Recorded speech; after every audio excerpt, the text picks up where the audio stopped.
be launching a tasty pastry. It's a low-carb Pop-Tart. It's got 3 to 4 grams of net carbs, and we love this show. This is our best place to be in LA.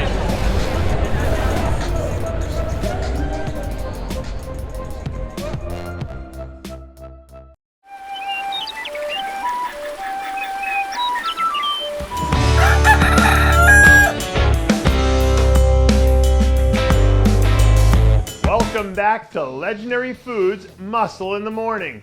I'm Dave Palumbo, and today is Monday, June 13th, 2022. And let's find out what's going on in the world of bodybuilding and fitness. There are very few universal truths that apply across the board in all sports. But this is one that I think we can all agree on.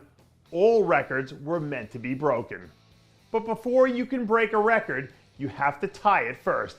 And if Brandon Hendrickson can continue his reign of dominance over the men's physique division before the end of the year, he'll have an opportunity to tie Jeremy Buendia as the only 2 athletes in the history of the division to win 4 Olympia titles. With that said, one of the interesting things about Brandon is the fact that he's pretty vocal lately about his desire to retire from bodybuilding after he's done what he set out to do. And if you're reading between the tea leaves here, it feels like that decision will be coming a whole lot sooner than later. Now, whether or not that means he decides to leave the men's physique division and transition into the classic physique division remains yet to be seen. But if he does end up winning his 4th title in December, it seems like there's a decent chance that it could end up being his last contest on a men's physique stage. Sometimes at different points throughout the season, you'll see someone who keeps chipping away little by little and making some strides here and there, but they, for one reason or another, don't get the looks, or they don't end up breaking through, and then all of a sudden, it's like, boom, and they explode with some sort of big win at a big show. And if you've been paying attention to what Andrea Muzi's done in this season, he seems to fit that description very well. Even though he probably didn't place as well as he would have liked at the Toronto Pro last weekend, some of the people we know who were in the building said that he was one of the most impressive athletes up there on that stage. And there were also some people who said something similar after he competed at the Cali Pro a few weeks ago. There are some reports coming from Andrea's camp about him potentially competing in the IFBB Puerto Rico Pro, where we've seen guys with this sort of profile do well in the past. So if he goes in there and takes care of business, don't be mad when we say we told you so. This morning I was having a conversation with someone and they said something really profound that I wanted to share with you guys.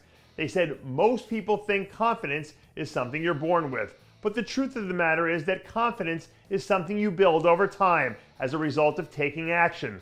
So with that in mind, doesn't it make sense when you see someone like Sergio Oliva Jr. training with so much confidence in the gym?